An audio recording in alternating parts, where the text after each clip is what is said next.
head. He was telling me that, hey, nobody wanted it, this, third. I'm like, ain't nobody wanted it. I'm just scoring. I'm like, I'm on 10 right now. Everybody wanted my eyes.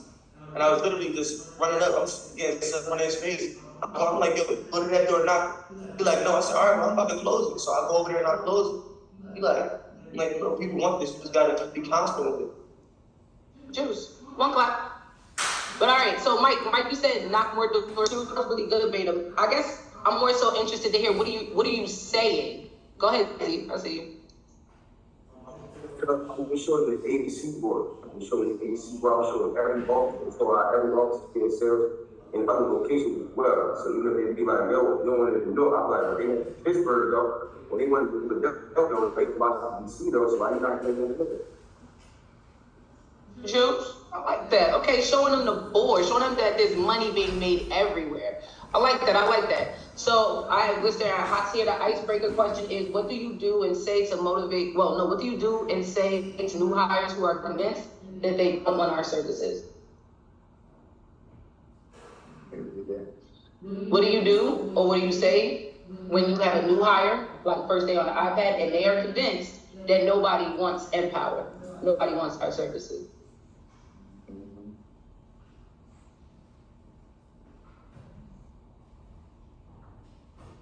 Well, you'll just explain like the law of averages, like there just wasn't our yes customer.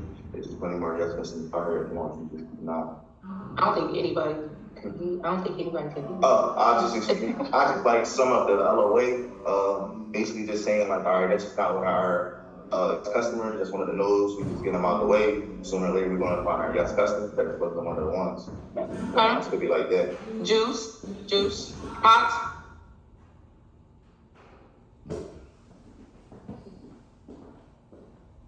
No, nothing. Oh, you stepped out. Say it again, Mike. I'm stepped out for a second. But we got JP here. You stepped out for JP. Come closer. I would have clapped it up if he was on time. We do here, what is that we do, a half clap? We do a half clap. And we just pray for you because you should have been here on time. All right, cool. But no, hey, JP, good morning, JP. So what do you do or say when you have a new hire who's convinced we unclap? Oh my God. That's dope. What do you do or say when you have a new hire who is convinced that nobody wants Empower? Nobody wants our services?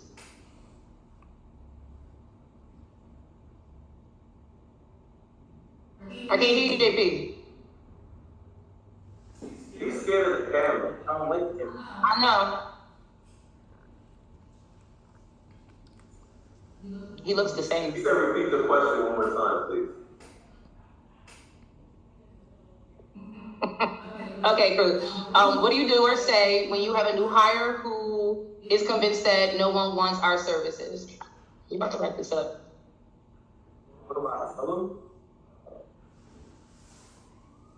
If nobody actually wanted the services, it wouldn't be business. If no one actually wanted the service, there wouldn't be business. Okay. Brandon, what would you say if you had a new hire? What would you say if you had a new hire that was convinced that no one wanted it? I would ask him why he feels like nobody wants it. Because we're running into a lot of no's. That's wonderful. How does that make you feel? Like nobody wants to serve, like, that maybe it's just this area, people don't really care about clean energy anyway. That's interesting. So only because I was the one that gave you orientation, which was literally yesterday. I told you about the law of averages and how it's important that you have to keep a positive attitude. The reason why you're getting negative responses is because you're being negative, because you don't think that you're going to get sales. So if you say you can't, you won't. So the problem is that you're being negative. You have a negative connotation. I got Beta B right here that's on 10. So it's not in the territory, it's the bum in the territory. It's the bum in the territory, and it's your negative attitude. But if you want to get sales, all you got to do is be positive. So go knock that door. It's going to work. Juice. So, all right. What I want us to really notice about what Brandon just did, and we're gonna wrap this up and jump into some highlights and content, was after whatever, all of us basically said generically the same thing. We're showing ABC, we're showing other people making money, we're making money. We have to give them what I would like to call a call to action at the end. So you can't just leave the conversation where it is. At the very end, Brandon said, all right, so go knock that door. Right? And that does something for people, especially if they think like people don't want the service, et cetera, et cetera.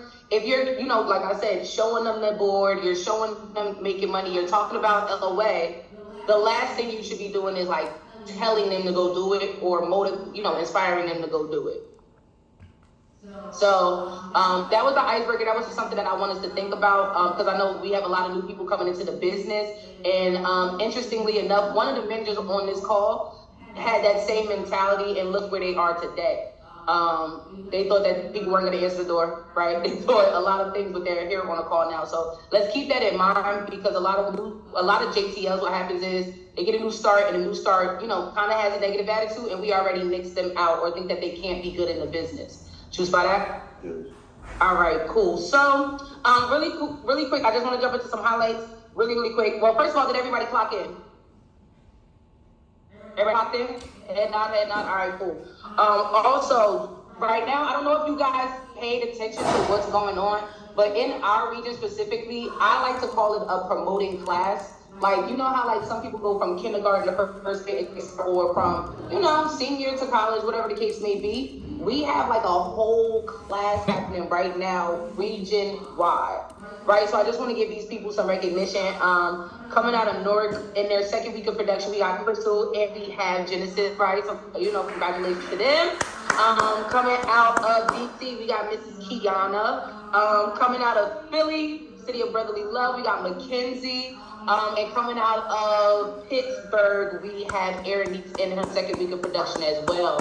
So for all of us to have some people in promotion or production, some people already solidified is super juicy. I don't think I've ever seen in the company this happen all at one time.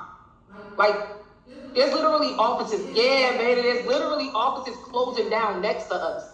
Like, literally in the next state over, in the next zip code over, right? Offices are closing down, but here we are having, multiple, at least one person from each office going into production and making more money. So again, shout out to the managers, shout out to those guys. So yeah, again, clap it up to us, right? Brandon, clap it up for Brandon. All right, cool, yeah. All right, yeah, baby. So, so jump into this content really quick. As you guys know, last week we had a survey. So before I jump, feedback on the survey. Anybody? How did anybody feel about the survey? Did we like the survey? Did we find it helpful? Talk to me. Yezi, France. Sorry. I thought it was a making survey, definitely helped. But any other manager that didn't tell I can't hear you. I said I thought there was an amazing survey that definitely helped for managers that need improvement or just know exactly what's going on in their office. Everybody can be a better person and everybody can be a better manager as well. Juice. Okay. Thank you for the feedback. Betty, you got something? Definitely just good survey about the office and about managers to give us more understanding of the vision and our mission here. So super juicy. I like that you said the vision. So I'm gonna give you the vibe. The vibe is we are getting better. I don't know if you've ever been in communication with D or myself, but you'll know we say hashtag the rest is the future, right? So the purpose of the survey was for us to not only improve our management team, but we have a lot of people who are coming up through the ranks right now, right? Who are looking to get in our position. So not only to prepare them, to prepare you, but also to create a system where you could eliminate some of the trials and errors that we have previously gone through. Make sense? So the whole vibe is we're getting better to make it better for you. All right? But so first thing, I just want to tackle like 3 of the responses from the survey. The whole purpose and goal of the meeting today is literally just to give us strategies and ways that we can improve overall, our management team as well as the leaders. right? And get everybody prepared for the next level, because we're all seeking to get to the next level, right? Is there anybody not seeking to get to the next level? No? All right, cool. Then I'm talking to the right people. Hey. All right, cool. So the first response it was a question basically how managers, whether or not managers communicate their expectations clearly. Now, most businesses fail, especially, I know you guys probably heard, entrepreneurs, new business, they usually fail within the first 5 years of business, right? And it is for a lot of reasons, but one of the main ones is expectations not being communicated clearly. Now, the reason why most managers, even in our industry, even in our company, won't communicate their expectations clearly are three main reasons from my perspective, what I witnessed in the business so far. One, they have poor time management. Go upstairs, right? So they don't create just time to and communicate expectations. you don't know what she's gonna say. Now there are times in our day-to-day when just we until could, we're in the meeting. right? So let me ask that Julene, really quick. If you were a manager, at what point throughout the day would you think it'll be a good time to communicate clear expectations? Is that Julie? If you was a manager, right, or just as a strong leader, if you were communicating clear expectations, at what time of the day within our structure would you do that? In the morning? Okay, all throughout the day, throughout the morning. So yes, I'll take it. Go ahead, Chris. You said clear, like, what was it again? Clear expectations. Clear expectations. When will you communicate clear expectations? First, I would do it probably in the leaders meeting, just to get it through the leaders head, and then I would do it around customer service when I had the whole room, everybody there. Juice, I was thinking the same. All right, cool, we'll come to this. Right? So, in the event that managers aren't communicating proper or clear expectations, it's usually because they struggle in time management. They struggle in preparation, right? Because we do have time allotted in our main morning meetings as managers where we should be communicating these expectations. Like Melissa said, we have the leaders meeting, right? We have customer service, we have news, we have sector meetings, we have opportunities throughout our day where we can be communicating these expectations. Another reason why some managers in our industry and outside of our industry don't communicate properly or clear expectations is because they have recency bias. Now, recency bias is when you get into a role and you kind of forget where you came from. You kind of hold everybody to this expectation. You kind of, expect a lot from your team and your new people, right? So recency bias is a lot of the reasons why most managers won't communicate clear expectations. They think, oh no, they should know this already. Like, we've been doing this for, I don't have to keep. They assume, right? And again, this is, if you ask any entrepreneur, if you look on the Forbes list, most businesses fail within the first 5 years because of these things. Right now, like I said, offices next to us, above us, below us, side of us, have literally closed down for these things here, right? So as managers, we have to make sure that we are properly managing our time. We aren't being recency biased. And the last reason why most managers won't communicate their proper expectations clearly or clear expectations is because there isn't any growth. When there isn't any new people in the business, we get into a level of comfortability, right? We get into a level of comfortability. Things can become very mundane very quickly, right? Very mundane very quickly. It can become robotic. It can become routine. So you don't communicate clear expectations, right? Or maybe it's not enough new people where we feel like, all right, let me remind people about fraud. All right, let me remind people about interactions. All right, because it's not enough. But regardless of where you are in growth, clear expectations should be set out, not only for the leaders who've been here for 3 or 4 or 5 years, but for the sneaky new people or the 1 or 2 new people that do fall in. So again, the 3 reasons why most managers in failing offices and in failing businesses fail because of, like I said, not communicating their expectations clearly. So again, solutions, make sure you're properly managing your time, managers.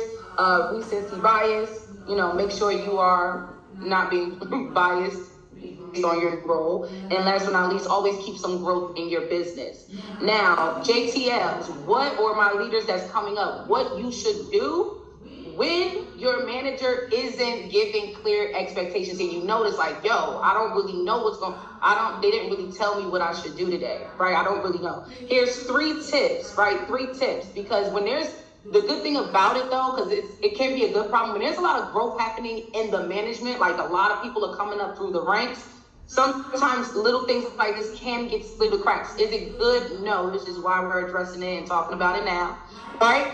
But this is what you can do to not only help your manager, but to help yourself in this mode when you notice that expectations aren't properly communicated, okay? 1, take initiative. It's the perfect time to take initiative, right? So for example, if France is my manager and I'm noticing that France isn't telling me what I need to do, he's not telling me what kind of workshops need to be ran, I'm gonna start thinking of things that I could be running, right? And when the office has a successful day, guess whose name gets brought up on the manager's meeting? Mine, right? So take initiative. Don't be like some of the failing businesses, like, oh man, the manager's not. It happens, and we're getting better, right? We're getting better. But what you can do is you can literally take initiative with workshops, with trainings. There should be no downtime. If you're in a business, if you're in the office, there should be no downtime, right? Because we have to keep running shit. Number 2, the second thing you could do when expectations aren't being communicated clearly, ask questions.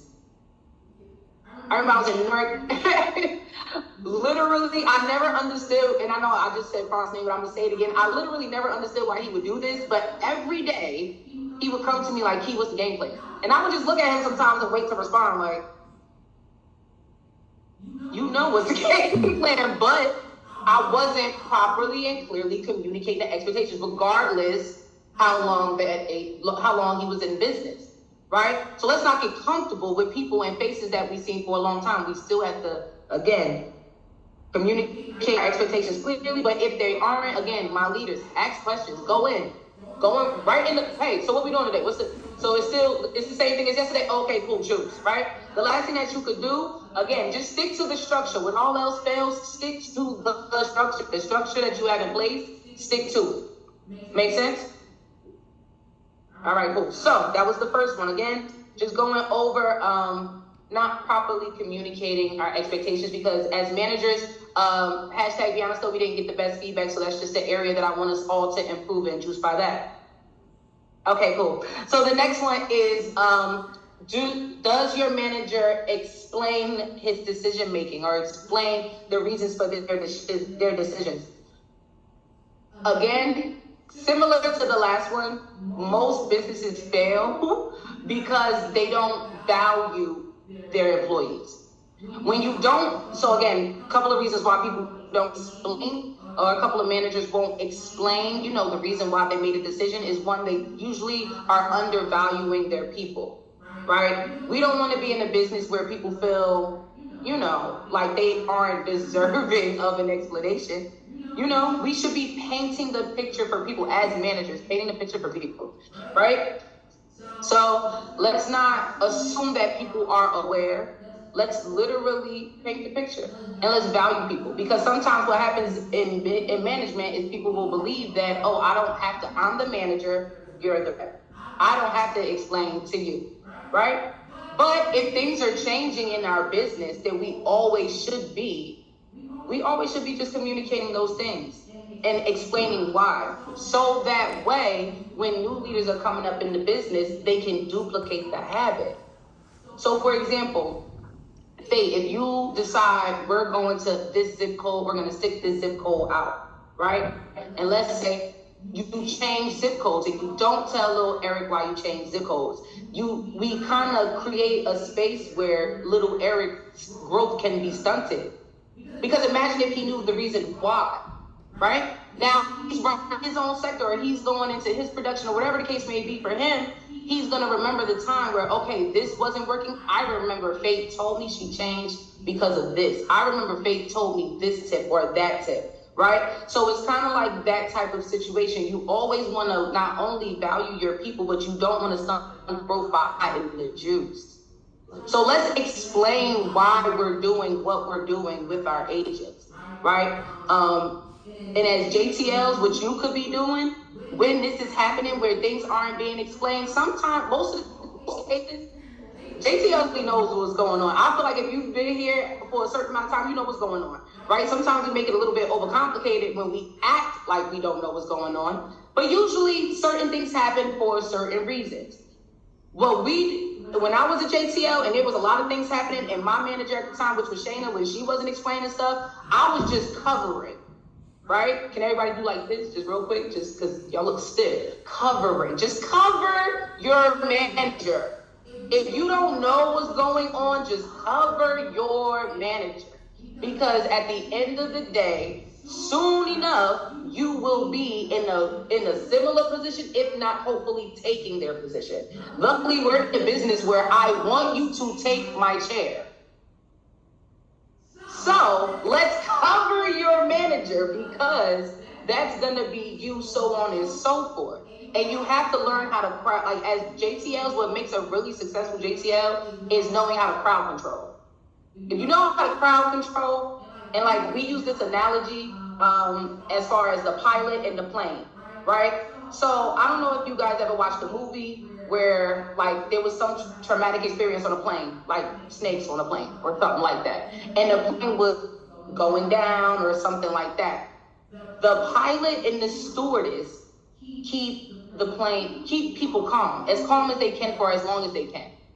Even if a plane is dropping out the air, 100 miles an hour, the stewardess are like standing in the aisle, like trying to instruct, put on your mask, relax. You are you are the flight attendant. Your manager is your pilot, you're the flight attendant. Okay? So remember guys, when it comes to things happening in the business, again, managers, we gotta get better. We got to get better specifically in these avenues, but leaders, when stuff is shaky, you know what to do. I'll give you juice. All right. Now, because last but not least, we don't want our offices to close. we don't want our offices to fail. So let's get better overall. But I am gonna pass it over to really quick to give us just a little bit of juice himself. Our very own, again.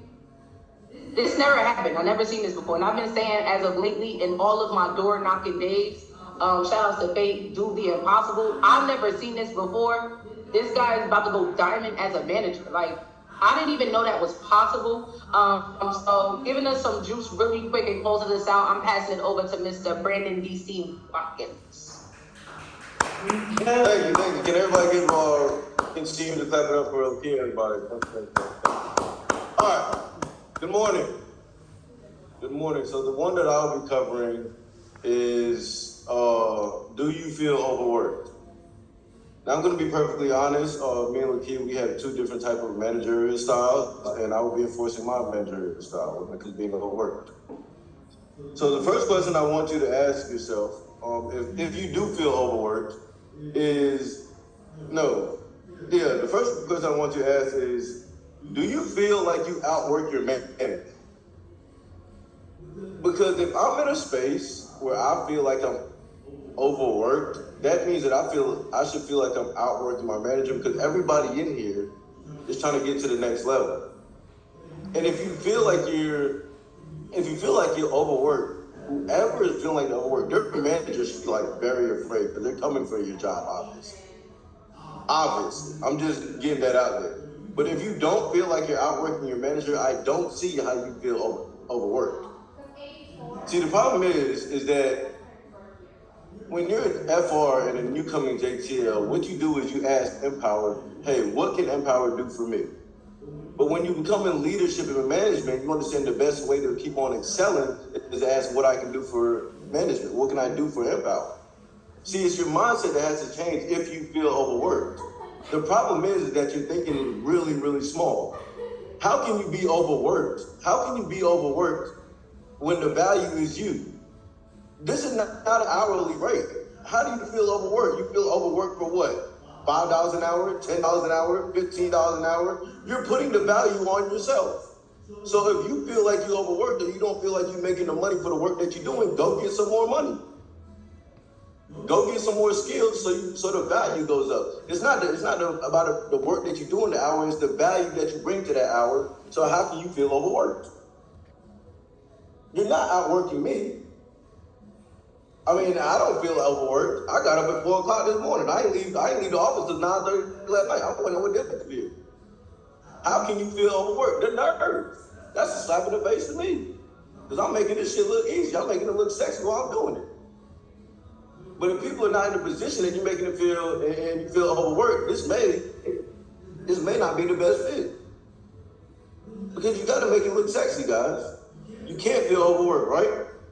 In order to dominate, the first thing that we're preparing you for, the reason why, I'm gonna be very honest, do I put a lot on Betty? Yes, I do. Because when you get into management, it's not gonna get easier. Now you have to do more work. Now you're responsible for more people. So what I'm doing with Beta, I'm putting the work on them. Yeah, oh yeah, you about to break? Here, let me put another straw in your back then. You about to break? Oh, he didn't break? Okay, well, let me put another straw in your back then. Because this is real life scenarios. I'm not preparing you to fail. I'm preparing you to win. I'm preparing you to dominate. In order to dominate, you have to be the best. In order to dominate, you have to be willing to do what others won't. If it was easy, guys, everybody would be doing it. You know why it's so easy to dominate in life? Because like I said, because people don't want to do work. Most of the great people in life, all they do is just outwork other people. Steph Curry, he just shoots more than most people. Kobe Bryant, he just stays in the gym longer than most people. But matter of fact, let's hold on one second. Because I already did this. He did. Man, you know what I'm saying? Game, but I don't get it.